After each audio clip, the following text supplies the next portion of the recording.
Good morning. I am honored to be here today in the great state of Wisconsin. I love milk and I love cheese, so thank you very much. Let's get started. I'm a Purdue graduate, School of Ag Econ, so please don't hold that against me too hard. I'm a fifth-generation farmer, been practicing now for about 35 years. Wife Carol for 30 years. Two beautiful daughters, Jessica and Rachel, and I've got good news. I'm going to be a grandfather. I'm very excited about that. Thank you. On the farm, my father, Richard, is still involved in the farm. This gentleman is my mentor. He is the person who taught me how to think. And you have to be able to think and think out of the box and be nimble, be quick, and be ready to change your plan at a moment's notice, because Mother Nature's in charge and we have to work with her. So I can't thank him enough for giving me that ability to think. My nephew Aaron, we've been no-tilling soybeans for 15 years. We've been no-tilling corn for 10. Cover crops for 10, and we've been farming green for 8, and I'm going to explain that in just a couple more slides. We are in the middle of a 5-crop rotation right now. Those 5 crops are corn, soybeans, wheat, alfalfa, and what I call regen. Now, before I go any further, I need to tell you folks where I farm. I am in west central Indiana on the Illinois border, and we farm on both sides of the border, and we are basically a little bit northeast of Champaign, Illinois, if that kind of zeroes it in, southwest of Lafayette, okay? The 5th rotation I mentioned there was regen.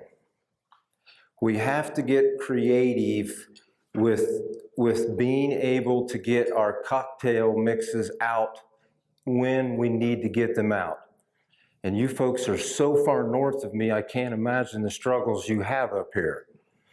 But that is an opportunity. You take acres out of production and you then bring in a massive cocktail that you otherwise don't get to plant in this region, and then you prepare yourself for the cash crop for next year.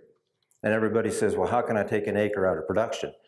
Well, we no longer look at single-year snapshots for returns on investment. We will take this 5-year rotation and we will average it out across the 5 years. And then once you get into this rotation, you'll see where it makes sense. Now, this is not a 20%, 20%, 20%, 20%. So we're not setting out 800 acres in regen. Last year it was 300. This year it's going to be 200. It just depends on the rotation that's going on in the farm. It's a very complex thing. 100% transition to organic. Now, this is not going to be an organic presentation. A lot of the things that we're doing can fall short of the organic and still fit into your systems, okay? 100% non-GMO all crops. We use no starter fertilizer. We use no fungicides. We use no seed treatments. That's corn, soybeans, that's everything. And we use no insecticide. That's the one that usually I get the question on, how can you be non-GMO with no insecticide? I'm going to explain that in just a little bit. This is my definition of farming green. Planting the cash crop of corn and soybeans into a living, growing green cover crop. Termination may not occur for up to 30 to 45 days, but typically is within 3 to 5. We're planting corn right there in that video. You read magazines, you hear people, you can't plant corn in zero right. Yes, you can. You have to change your management of nitrogen. At this point in time, the carbon to nitrogen ratio is at least 60 to 1. At least, it could be higher. Everything is tied up that corn plant needs. If you understand that, you can then prepare for that and put some nitrogen up front. Now, this will work in a system that You want to plant corn that late in the season, and for me, that would be somewhere May 28th to June the 1st, somewhere in that area. Or you can use chemicals still. It's your choice, it's your system. If you still want to use chemicals, this is fine. But remember, for me, heading to organic, this is not what I want to do, but this is an option that we've done in the past. Benefits of farming green. It's to maximize what the cover crop was intended to do. We're spending upwards of $30 an acre on these cocktails. The last thing I want to do is go out the first warm day of the spring and burn it all down to the ground, because you've left way too much good on the table. You've done good, but there's a lot more good that would come later. If it's a cereal like a barley or a cereal rye, let them sequester all of the nutrients that they possibly can. I'm going to show you a slide here in just a minute about cereal rye. But look, this is the same field that I showed a minute ago that we're planting corn into. Here it is. We rolled that cereal rye down after we planted the corn. Nitrogen fixing. If it's a legume package you've planted last fall, then we've got to take full advantage of the free nitrogen that legume is going to fix for us. You know, what I'm going to hopefully show you today is, you know, I'm this wacky guy from Indiana that I am way over there somewhere. You don't have to go over there with me, but come some of the way, and we're going to reduce input costs, and we're going to make farming more profitable. Growing carbon. Everyone's talking about carbon, and rightfully so. It is critical in this system. It increases water holding capacity. Erosion control. That's very important in the region that we're in. There's a lot of potential for erosion. Increased pounds of biomass. That's what this is all about. Everything I'm trying to do is build as much biomass as we possibly can. Feeding the microbes. We want to be able to feed the microbes for as long in the season as we possibly can. Armoring the soil. This is so critical. When you have this kind of a mat laid down, we are protecting the soil, protecting the microbes from the sun beating down on that acre of soil. And it's just armoring the soil for wind erosion, water erosion, all these things. Limits evaporation. I don't think we think about this enough. When it gets to be 85, 90 degrees in the summertime, and you still don't have your canopy yet, and if you don't have this ground cover, you're losing moisture into the atmosphere, and that's not good. Especially where I'm from, so far south of here. Last year it rained and rained and rained. We planted no days in April, one day in May, and the rest of the farm was planted after June the 2nd. But our profile was full of moisture. Then Mother Nature decides to say, you know what, Rick, we haven't given you enough stress yet. We're going to now turn the water off, and we're going to take the temperature to 90 degrees. We had 6 weeks of that. Our profile was full of moisture. We had the mat on the ground. Everything was covered. We limited evaporation. We held on, I think, pretty well way into the growing season. Suppressing weeds. In my system, this is critical now. But still, again, let's think about what I showed in that video. And I terminated that cereal rye with a roller crimper. So we've eliminated a chemical pass or a chemical charge. Yes, I know we've got a roller crimper pass. I know that. But we're starting to now think about soil health. In my opinion, you have to remove those attributes to truly be building soil health. Nutrient sequestration of cereal rye. This came to me about 5 years ago. I wanted to know what we were pulling out of the soil profile with this wonderful small grain cereal rye. This field was corn the year before. Then we harvested the corn. We planted 100 pounds of cereal rye in the fall, and it's going to be a bean field, okay? So now it's the spring of what we're going to plant beans. 12-inch rye. I'm going to guess that this is when the majority of cereal rye is terminated, because most people say, I can't let it get out of control, because what am I going to do with it? So we've done pretty well, but look how much in it's tied up. Look at this, K2O. 76 pounds of K2O, and I've done the math for you. That's the equivalent of 133 pounds of potash. That's pretty good.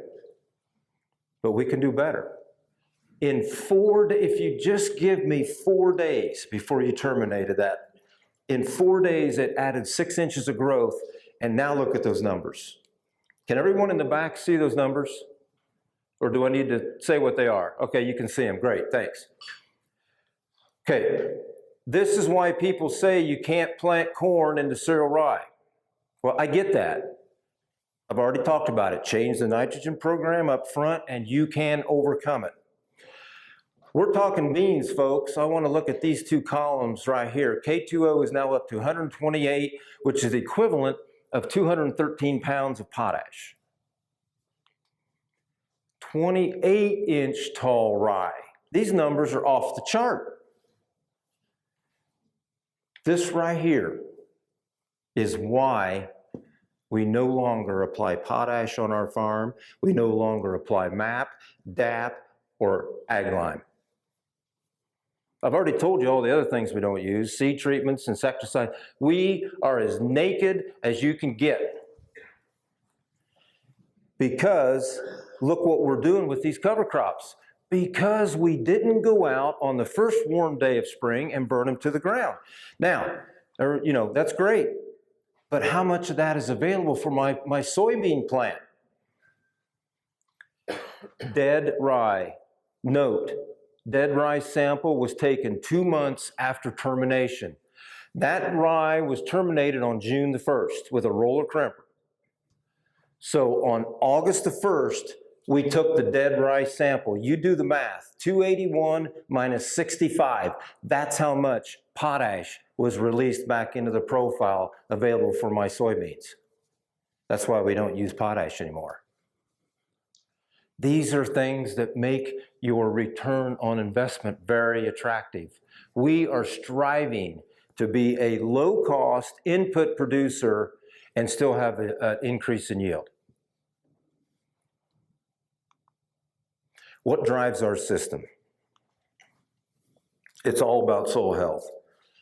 It is, period, soil health. If I lose soil health, I've lost everything. I can't do the things we're doing without soil health. Diversification. This is so critical. This is so critical. And what I'm talking about here is diversification within the cover crops. We can fall into a monoculture in the cover crops just like we do a monoculture with our cash crops. And that is going to set us up for disease and resistant weeds and everything else that comes along with that. If you take nothing else out of here today, I'm going to tell you that soybeans into cereal rye is a no-brainer. But that's not good enough. If you have the opportunity to plant something with that cereal rye last fall, remember, your success for your cash crop starts with what you do with your cover crop last fall. So I'm going to make a guess that in this area, you probably would stop planting oats around September the 10th. So that's what I'm going to probably surmise. So if you were in some kind of a rotation that allowed, like say following wheat, that allowed you to put your cereal rye out on August the 1st with sorghum Sudan, oats, radish.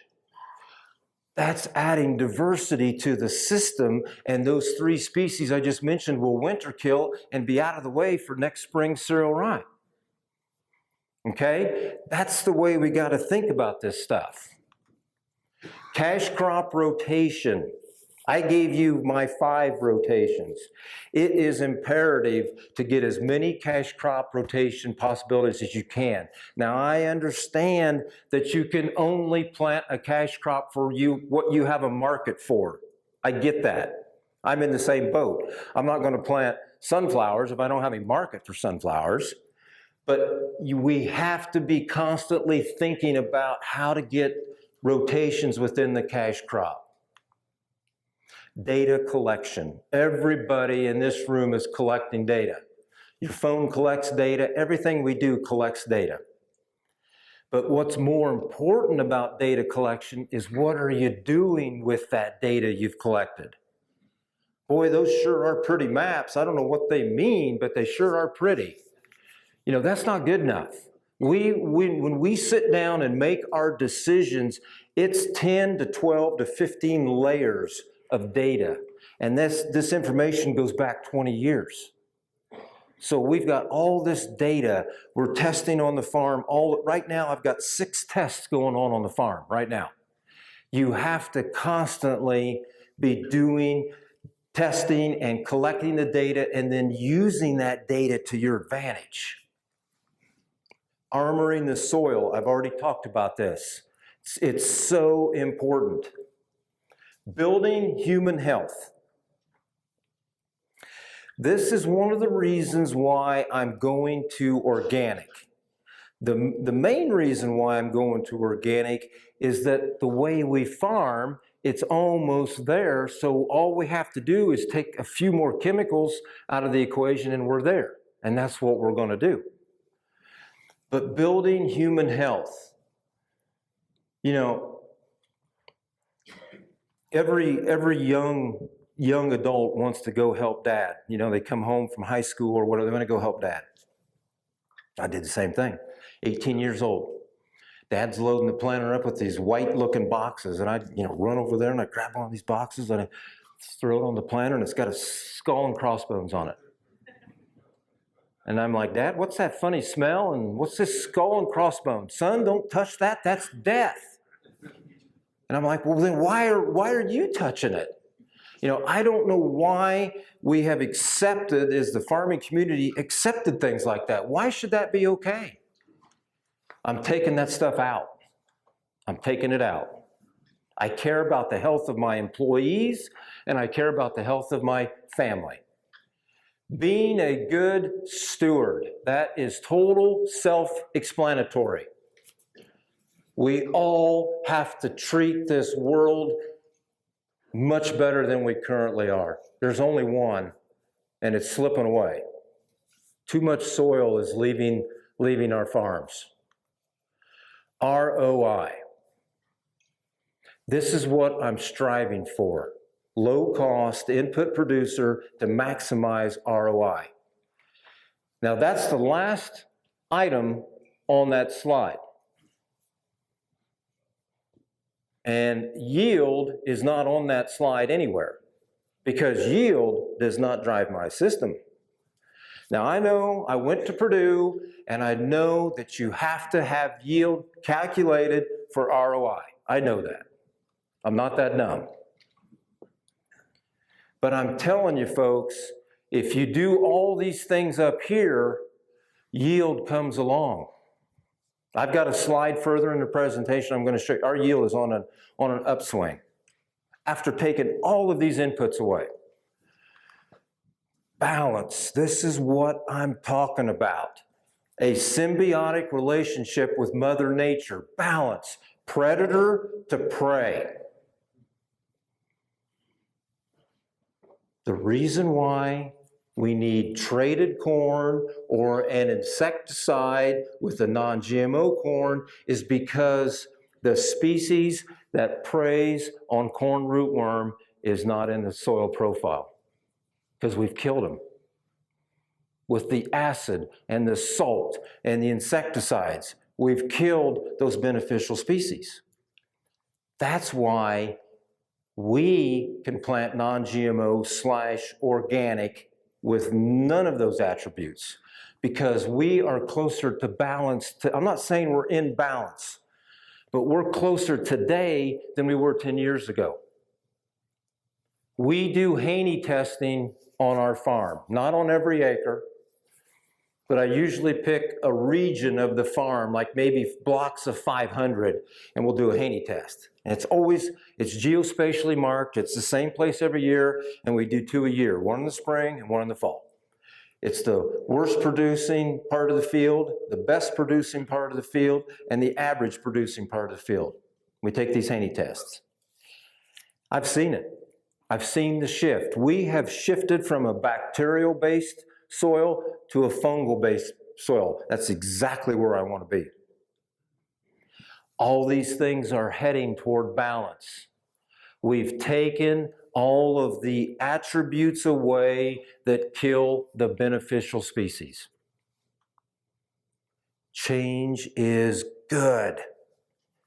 Please think about that. Change is good. Change is necessary. If we are going to continue forward and deal with all the struggles that are coming with agriculture, we're going to have to learn how to change. Change is the answer. As soil health goes up, so does human health. I am totally convinced, totally convinced of that. There will be a day, and it's not very far away, I'd say within the next 3 to 5 years, we'll be able to take our phone off of our hip, and we're going to be able to scan a piece of fruit at the store, and we're going to know exactly what the nutrient density load of that piece of fruit is, and we're going to know how it was farmed. 30% less nutrient density in our food today than what it was 25 years ago. That is unacceptable. 8 oranges today to equal 1 50 years ago. That's pretty serious stuff. Now, I hope they didn't take a big orange from 50 years ago and compare it to those little things we buy today, those halos. Those are good, but that's not quite a good representation. But you get my point here. We're headed in the wrong direction. Now, I have no proof of this. This will be one of my next tests to come up. We are going to start baselining where our nutrient density is in some of these crops we grow, and where is it heading, okay? And it's kind of like soil testing. I think we should still soil test, but I'm not so sure I totally believe what I see in that soil test, but here's what I will say. We're soil testing in the same place every time so we can see trends. The tests are being done the same way every time. I have taken everything out of the equation. I am walking a fine line. I need to know if the system's crashing. Because who in the world could plant corn and soybeans and not put on any fertilizer? We're headed into year 6. And everything on our soil tests are still showing extremely good levels. Okay, I figured we'd have a room full of farmers today. I want to show you the simplicity of our row unit. There's no cleaner up front. There's no no-till coulter. But this right here is extremely important, I think. You might want to write that down. Prescription Tillage Technology STP blade. This is a serrated blade.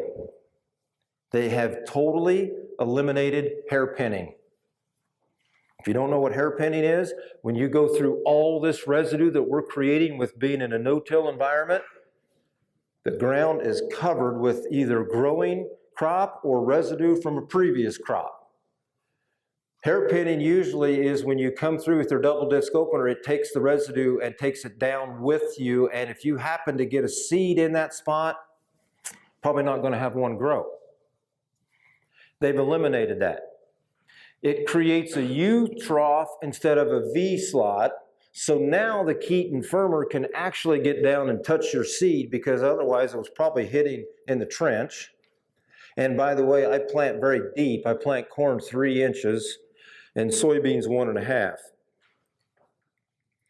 Now, the third thing that I love about this blade is it has a lifting, crumbling technology as it's rolling through the field. So not only is it done the 2 things I've just mentioned, but as it's coming out of the trench and rolling forward, it's crumbling the sidewall down. So if you were to stop the planter in its tracks in the field, and you were to look at the seed from here, where it dropped, back to before these Martin Till spader wheels, 3/4 of that seed is already covered. That's huge. We've already got 3/4 of the seed covered with nice, loose, crumbly soil. And then this comes along and finishes the deal. Now, I probably should put another note on here. We can run these wheels up to about 48-inch tall cover crop.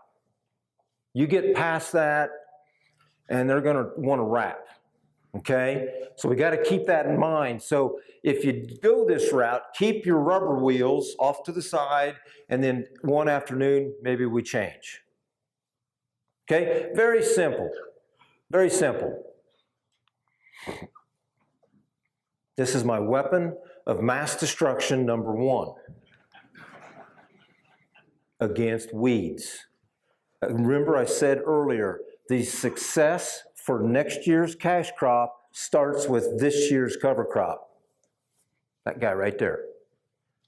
Now, I don't care how you get your cover crops out. There's equipment dealers out there that have got vertical tillage with Valmar boxes or whatever, an air flow. I don't care. I do not care. Just get the cover crop out there. This is my choice of preference. This rig is running in the field with the combine, and usually before I can get the combine head set off and strapped down, he's waiting to do his last pass of ends because we're in his way. That's how close we are. Weapon of mass destruction number 2 against chemicals. That is an I&J roller, crimper. It's I&J out of Pennsylvania. Every cover crop cocktail that I create on the farm has to be mechanically terminated. Because remember, I'm way over there going organic. Okay, so that's fine. Still, we can use chemicals here, okay? It's okay. But we have to learn something all the time. And this was a failure. And I learned more from this failure than I did from anything else. You see that red species growing there, very readily available? That's crimson clover. Well, that looks beautiful right here, but if you would have seen this an hour later, that crimson clover here looks just like it does right over there. It stood right back up because crimson clover has a very small stem that's very pliable, and it just moves around and stands right back up. That's okay. You learned something here. This was still in my days of chemicals, okay? But I no longer am in chemicals, so crimson clover is out of my rotation now. Balanza fixation clover, though, that is a clover that I can terminate mechanically. Okay, here we go. Gunslinger. Now, this cocktail is not going to work for you folks up here unless we get this thing out at the middle of August to the 5th or 6th of September. Because the oats are going to winter kill, the sorghum Sudan is going to winter kill, and the radish are going to winter kill. So we've got to get time out there to do this. So following a wheat crop would be a great time to do this. Okay? Now, I like the haywire oat, and I'm only mentioned haywire because it's a forage oat. Look at all of the branching it puts on. Remember, I'm all about biomass. Winter peas and fixation clover. I'm being very specific there, fixation. And then sorghum Sudan, I use sorghum Sudan every time I can because sorghum Sudan is one of the best promoters of the growth of mycorrhizal fungi. Mycorrhizal fungi are the backbone network of the microbial biome. So if we don't want to either A, we don't want to disturb that biome, so you got to eliminate tillage, which we have, and B, you want to promote the growth of it, I'm going to plant everything I possibly can. And by the way, corn is another good promoter of sorghum Sudan, or of mycorrhizal fungi.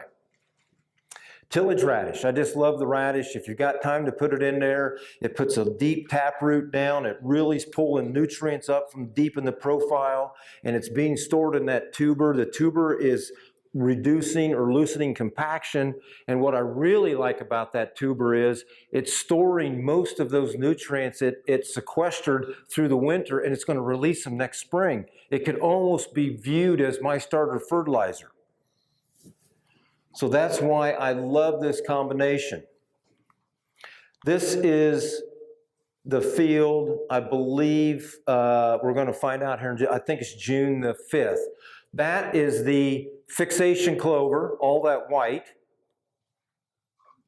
And the tall that we saw were the peas that survived the winter. Okay? Again, there's a pea right there. I saw the purple flower. This was planted last fall in my region around September the 5th. That was June the 5th. Okay, so I'm sitting there in the field. I shot that video and I called my agronomist and I said, please come to the field right now. I need you to take a sample and I want to see what's out here. So what we do, the protocol is you take a 2 foot by 2 foot square and you clip everything at the ground off, put it in a bag, and overnight it to the lab. So this is only gathering above ground information. I don't even know what we're not capturing below ground. All the roots and everything that's gone on, all the nodulation, all that we haven't gathered. It's just the above ground. 151 pounds of N was fixed. I'm planting corn, and I'm trying to do this on a low-cost input way, and we could sit here and argue the rest of the day about how much this N is available, but I know how much I'm going to take because I've been testing this for a long time, and I know where I'm at because of the data that we've collected. I'm taking half of that credit right now. So now let's move in to my world just for a moment. And I am going to have a realistic yield goal here. I'm going to stress the word realistic. My realistic yield goal in this organic transition is 150 bushel. I'd love to get 200, but let's be realistic about it. Now, my number for conversion of nitrogen to bushels is 0.8. So you divide 150 by 0.8, and that's 120 pounds of N. That's all I need. I got 75 of it right there. We are going, in our system, we are going to mineralize at the minimum 50 pounds. That's 125. Only needed 120. And don't forget about the other half of this that's going to release through the season, and don't forget about everything that's going on underground. The point is, you don't need as much nitrogen as you think you do. There is so much available. Okay, so now let's come out of my world and let's come back to a conventional system that wants to still use some chemicals. Fine. Burn that down and just take half of that, 75 pounds, whatever your program, nitrogen program was, reduce the synthetic amount by half of that number and save yourself $40 an acre. These are the types of things I'm talking about. Look at the K2O and the potash. So planted last fall and terminated on June. I think I terminated that 2 days after we planted, so June the 7th. Again, I want to maximize what that legume is doing.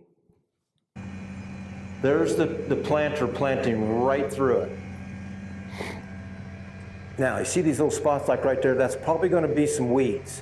I don't know what happened. The cover crop just didn't grow very good in those little spots, and it's probably going to be a weed patch, probably. I'm okay with that.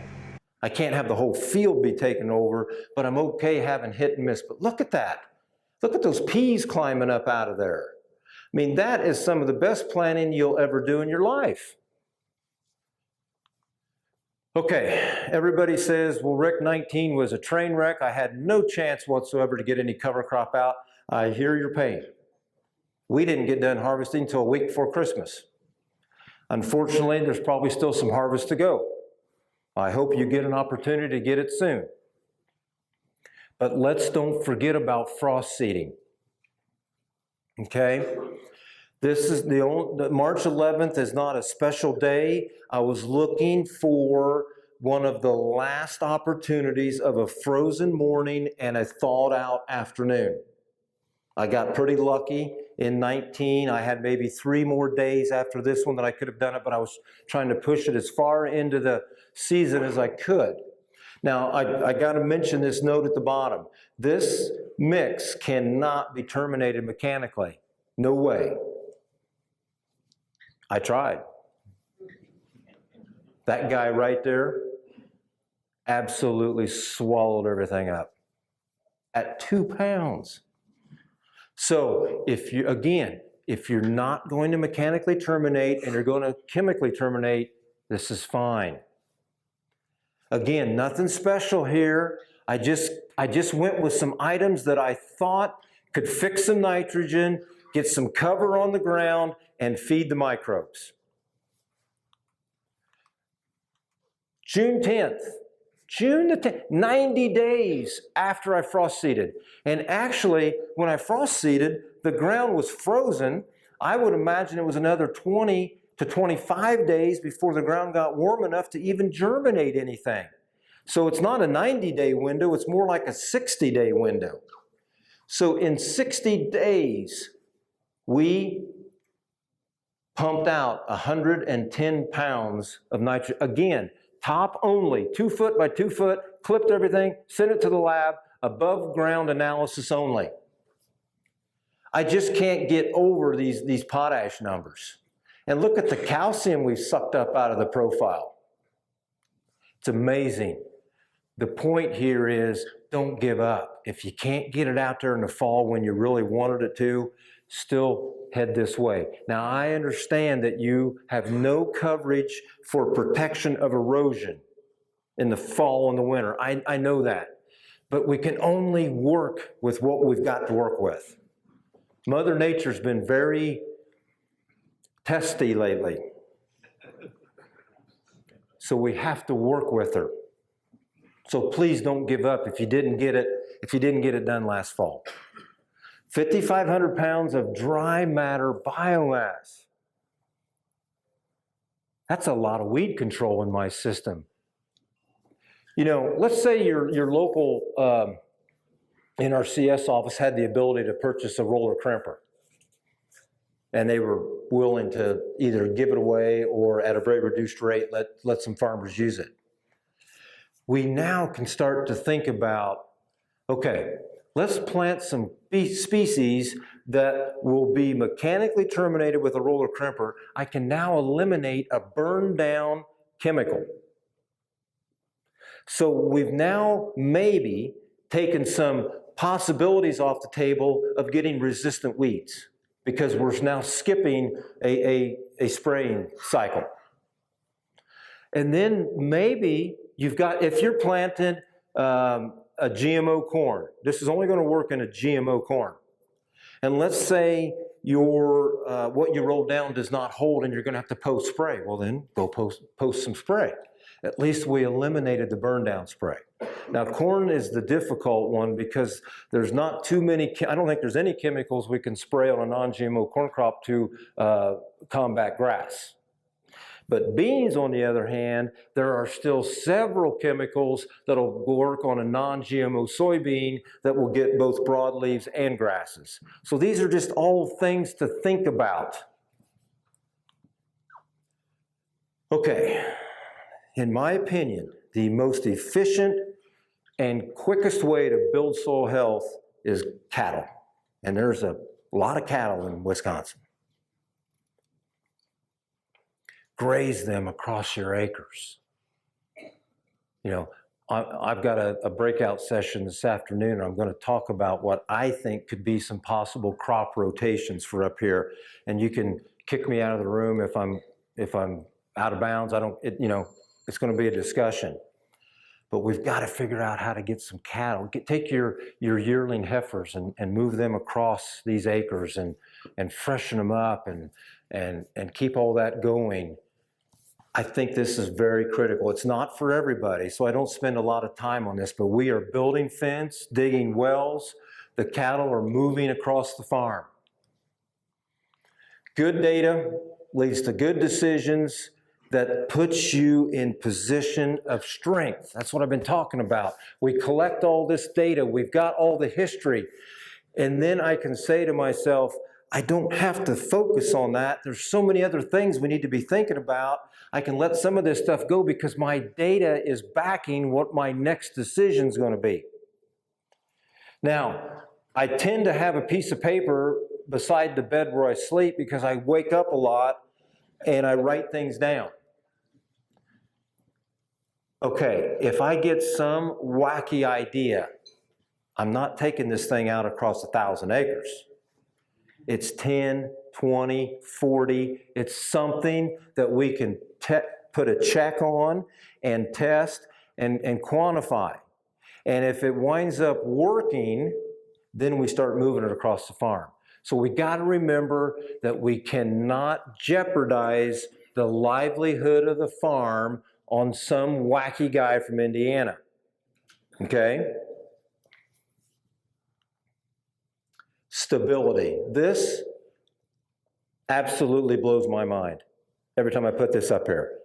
What you need to know on this chart is standard deviation is yield.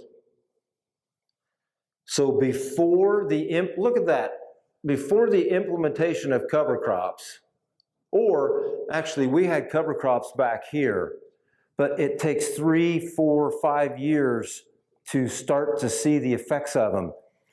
Our standard deviation before cover crops was 28 or 9 bushel per acre. Now it's 4.7. I am in a position of strength here because the data that we've collected has told me that we are taking all of the noise out. Look what these cover crops have done. They have flatlined this thing and we're actually on an increase in yield. Same thing with soybeans. Look at soybeans have made a huge turn up. They went from 9 bushel deviation down to 2.7. That's what cover crops can do for your system, stabilize it out. Our corn yield compared to the national average, we are currently on a 4 bushel increase year over year, where the national average is on a 5 bushel increase year over. That's fine. I don't care about beating the national average. I care about the trend that we are on the incline. Same thing with soybeans. We are on a 1.3 yield increase year over year, and actually it coincides back with that stability. The beans have made a big jump, and the national is 1.5, and it looks like it's rolling over. Again, I'm not trying to compare us to the nation. The point is our trend is still up, and we've taken all these things away. That's one. I like to keep things simple. When people ask me, Rick, what is your definition of soil health? It's this. As inputs go down and yield goes up, how could I not be building soil health? And that's what we're doing. Okay, how much time do I have? 6 minutes. This is where it all happens, right here. From 2011 to 2019, we have cut our diesel fuel by 50%. Partly due to this. We have taken, on an operation our size, we are down to 1,200 horsepower of tractors. It's me, my nephew, and 3 employees on this farm. Because there's no tillage, there's no running around spreading fertilizer, there's none of that stuff going on. It's actually boring. I'm out in the cornfield by myself trying to stay awake because there's nobody else out there with me. Synthetic N. Okay, I had to keep it the 110 there for 19 because this 19 was the last year we had any crop that's going to get anything from man-made put on it, okay? So I had to keep that there. So in 20, that's going to 0. MAP 0, potash 0, lime 0. Chemistry is an average of the crops we raise, and I just average it out across the farm. That'll go to 0 next year, or in 20. I asked Dad the other day, I said, Dad, when did this farm start using chemicals? And he said, Rick, 56 years ago, we started using chemicals on this farm. In 20, no chemicals on the entire farm. So it's taken us 56 years to get back off of the chemical and insecticide wagon, but we're going to do it. Are we going to suffer on yield? Probably. Not going to stand up here and tell you everything's candy canes and lollipops because it's not. Now, I try to show a lot of the positive stuff, but we have to understand there's a lot of negative that comes with it. Okay, on a farm of our size, this is what those numbers mean. Diesel fuel, that savings is equivalent of $35,000. Synthetic N, $110,000. MAP, $138,000. Potash, $142,000. Lime, $53,000. Chemistry, $192,000. You know, you don't realize what you spend on something on your operation until you sit down and really go through your books and you start pulling your receipts and you say, no, wait a minute. Why in the world are we paying whatever to plant an acre of corn? Why are we doing that? $670,000. And that number is repeated every year because we're no longer using all those things. That's what I'm talking about. Low input cost producer, rising ROI. We have rotations of ROI of 100%. We have an average ROI across the farm of over 20%. Low cost input producer. I know I'm almost out of time. Now don't freak out on me here. Okay? This does not cover all the variable costs you have on the farm, all the fixed costs. This is just to represent what you could do if you planted non-GMO, and maybe everyone in the room already does. I don't know. Seed for corn, 75, cover crop, 30, chemistry, 14, synthetic N, 60. Crimper, 11. So my total of just to get the seed in the ground is $190 an acre for corn. Break-even yield, 43. Do you see now why yield is not on my list of things that drive our system? This one here shows everything we do. This is Purdue, producer expectation. Don't pick on Purdue. I'm sure University of Wisconsin has the same type of thing. I'm not picking on anybody here. Purdue, for some reason, now this is 19, okay? For some reason, Purdue thought in 19 the producers that were in this expectation were going to raise 206 bushel corn. I don't know. We use 200 as an example. We can get to 200 bushel corn fairly easily in our system. I never thought I'd be up here saying this, but every cash crop that we raise except alfalfa, we get paid a premium for. It's because it's all non-GMO. I never thought that day. So I did not include any of those premiums. I kept it the same. The day this was put out, corn was at $375 and I used $375.